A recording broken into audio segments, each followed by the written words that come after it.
tell anyone, but my tripod's a little broken. Hey everybody, welcome again to the Torchinsky Files. This week I want to do something slightly different.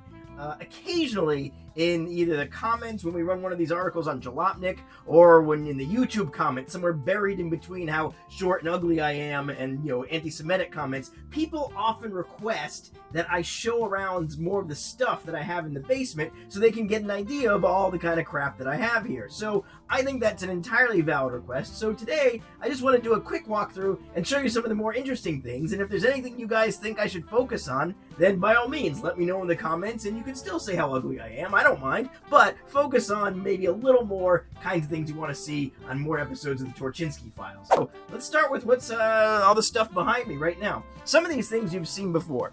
For example, we've done episodes that talk about the Odyssey 2, for example, and the terrible driving games that happens. Fascinating, horribly underpowered machine with a full keyboard. Interesting, also ran in the console wars. There was also the Intellivision I've got here. Another fascinating machine. It was one of the first 16-bit home consoles, but it was weirdly crippled because they're the only computer I can think of that doesn't use an 8-bit byte. It uses a 10-bit byte, something called decal. It's weird and interesting. I've done some episodes about driving games on it before. Down here I've got an Atari 8-bit computer. Use this for a lot of different projects, like the driving rig where I played pole position in a giant amphitheater with a real Lancia, a real car. Over here is a TI 994A. It's a Texas Instruments computer. 16-bit processor, but all bottlenecked through its weird graphics chip. Very strange machine. These were really cheap for a long time. Tiny weird keyboard. Interesting, we could do something with that. I also have this, which is kind of a fascinating thing. It's an eMate. So what this was, I don't know if you remember Apple's Newton. It was one of the very first Palm Tops they ever had. And it used handwriting recognition. In a lot of ways, it was way ahead of its time. It used an ARM processor like your phone does today. It does a lot of the things your phone does, but it was way, way back. And I actually have one of these, the original Newton, right here on my wall. I used to use it as a wall clock, although it's not plugged in right now. But I actually used this thing like a dork back in the early 90s, and I kind of loved it. So I have one, and they made a laptop version of this thing called the eMate as well, and it used like a stylus where you could draw and write on the screen. And another interesting thing about this machine, is that this was one of the first machines they had that actually used those kinds of translucent plastics. Over here, we've got a machine called a Dragon 64, which was a Welsh computer. Wales made computers. Hold on, I think we have to pause because I think my camera's... God. Over here, I've got another computer, a Welsh computer called a Dragon 64. Over here, I've got a Sega Master System, a fascinating little game console from the Nintendo-ish era. We've got a Super Nintendo hanging on the wall here. And over here, I've got a Timex Sinclair 1000, which was a dirt cheap computer, one of the cheapest computers you could get. Only had about 2K of memory. This was based on the British Sinclair ZX80. Oh, and then way up here, I've got another weird thing. This is called a Socrates. It was a weird educational computer. This little keyboard thing came off. This is a very rare, very strange thing. Not many people know about these things. We've got all kinds of weird controllers, a joystick that used a mercury switch, almost unusable, it's pretty terrible, and then some things that I've tried making before, like this was a joystick I made out of an Oldsmobile seat positioning, little joystick. I made that a while ago, it was on Jalopnik years ago. So yeah, it's a bunch of stuff in this area, old VCRs. Oh, and also, once I made these Pong action figures, this is a left Pong paddle action figure. Alright, that covers a lot of this wall. Let's go over to another wall and see what we got over there. Okay, over in this part of the room, which we've also seen before in a couple episodes, I've got a few other things. I've got my beloved Vectrex, which got its own episode. We've got an Atari 2600 here, good old classic Atari 2600, and this homemade plush joystick I built when I was really bored with my kid. It actually works and plugs into the Atari. That thing was fun. Kotaku was nice and did an article about that. Then we've got the Bally Astrocade with its fun controllers. I've got a Virtual Boy, a very weird, rare, sort of virtual reality console from Nintendo. It's one of Nintendo's first really true failures. You put it on like this, it was all red and black. It's very strange. Maybe we'll do an episode about this as soon as I figure out how to actually catch the screens off this thing. It might be easier. But I think that's most of the stuff over here that we've seen before. So let's go on to the other side of the room. Over here, we've got some other interesting stuff and some machines that have a lot of sentimental value for me. This Apple IIe right here, this was the machine I got for my bar mitzvah when I was, of course, 13. This is the machine I learned how to program on. I even won a Goofy Programming Award when I was a kid for this Doodlebug Mac Paint style program I made. I have a lot of good memories with this machine. Really was nice and geeky on this thing. It was a lot of fun. This space helmet looking thing is my TV that was in my old my grandmother's apartment when she was alive back in the day. And I have it hooked up right now to an original Atari Pong console, which is kind of a fascinating thing. This was like the first home video game console, really. And it just plays one game. It plays Pong. There's no CPU. It's really kind of an amazing thing, and I'm very excited to have an original Atari Pong console. I remember I bought that on Craigslist from a very creepy guy out in the desert outside of LA who wanted me to come into his trailer, and it was really sketchy. But I got it and left. Everything's good. Oh, this over here is also cool. This is it looks like a Nintendo Famicom, which was what Nintendo called the NES over in Japan, but it's actually a Russian clone of it called a Dendy. It plays all of the standard Famicom cartridges, but it's actually Russian. Other than that, it's basically just like a cheap, crappy Famicom with really crappy plastic joysticks. Oh, and it does have one thing that's kind of alarming. So you know how the original NES came with a zapper gun that looked like a laser gun? Look what this thing looks like. As you can see, it is terrifyingly realistic. If you were to walk out into the street with one of these things and a cop was around, things would go very badly.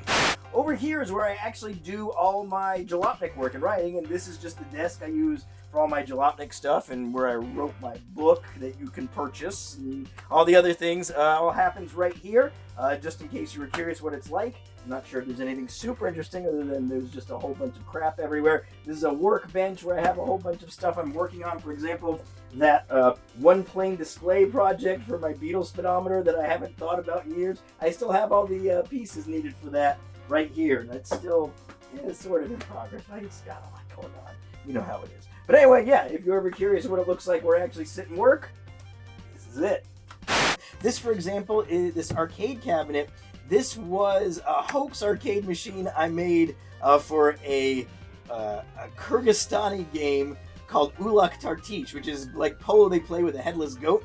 I made this so it actually played like a crude-looking 80s version of the game, and I passed it off like a actual game that I found, an arcade game from the old Soviet Union. And for a while, it went to a couple shows where like arcade and art shows, and it was pushed as like a real thing. I was pretending. It was a hoax. I actually revealed it on Jalopnik a while back, and you can read all about it there. But it's this is the actual cabinet. I'm turning it into a multi-cade MAME type cabinet now, but it is still a fun thing, and I'm still going to keep it so it looks like the old Ulak Tartish stuff, because I really like that. Over here on this old TV, I've got an old Atari standalone console, which was a video pinball console. This was one of the interesting consoles Atari made that didn't use cartridges. It just played one thing. And even though it's called video pinball, it's so crude and blocky that it really is a strange stylized thing that doesn't really have much to do with pinball at all, other than there's some sort of flippers. But it's still a fascinating evolution. And then, of course, I've also got this Radio Shack portable computer, one of the early portable computers. These were big among journalists back in the day. This thing has a bitmap display. This is another one of those fascinating machines. Might be fun to, maybe we'll try writing a driving game on it, because I don't know if there are any commercial ones, but it might be fun to talk about it at some point. Who knows? And then over on this other corner of the room, I've got more storage and crap, but I also have two more Apple IIs, an old Apple II Plus and the more compact Apple IIc. Also both fascinating machines. Very fascinating video system of these things. It was really crude. The whole thing was kind of a hack. Maybe one day we'll talk about that. I have some driving games for that, so it might be fun to show what the state of driving games was like on these machines. I also made for a friend of mine in a band called 8-Bit Weapon this very crude instrument that you could play on an Apple II called a crapophone. You hold it like a guitar and it would change like pitch and tone when you cranked on these things. It sounds, pretty ridiculous and awful. Maybe one day we could show how that thing actually works. There's also another old Pong console here. Back in the day when everybody was making these, this one's a Unisonic one. I like this one because it looks like a piece of hi-fi equipment from back in the day. Just played old Pong games. And, also interesting, because laptops, Apple laptops are so common now. This was one of the first Apple laptops. There was one before that was even bigger. This was the one, though, that really defined how laptops look. This is a PowerBook 100, and the keyboard pushed up with places for your wrist here. This was really the first machine to come up with that basic design back in the days of trackballs. It was actually a machine built by Sony for Apple. But this is a real piece of computing history as well. And of course, more cabinets, raising helmets, all kinds of other crap back here. But yeah, I think you get generally the idea. We didn't talk that much about any real automotive stuff in the basement, even though there is plenty of car parts and things all over, especially on the workshop side. But I do have my big collection of automotive brochures and guides and manuals and things like that over stacked throughout here and here. There's plenty of car stuff, don't worry, and collections of cars. And there's also a few other little fun things. A pachinko machine I found on the side of the road in LA that I got that I'm very fond of. And there is one prize thing that also has nothing to do with anything. Nothing to do with cars, nothing to do with old computers or technology, but it's still something special I'd like to share with you. And this is kind of, for my son Otto, this is how I'm going to put him through college, because I want to show you something. This is a Talmud, a copy of the Talmud, a Jewish book of law. It's actually really, really boring. But this Talmud is special because it is signed, I want to make sure you can see this, by the Ramones. By every Ramone that was alive in 1991 signed this Talmud. I've got CJ, Johnny, Marky, and Johnny and Joey Ramone. All of them here.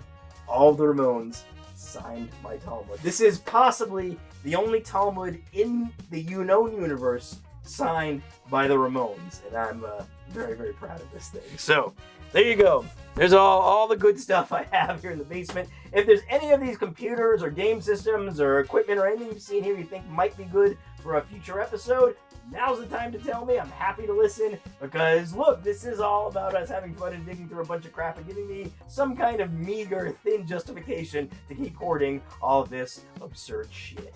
So again, thanks everybody for coming out and visiting, and yeah, we'll do more of this soon.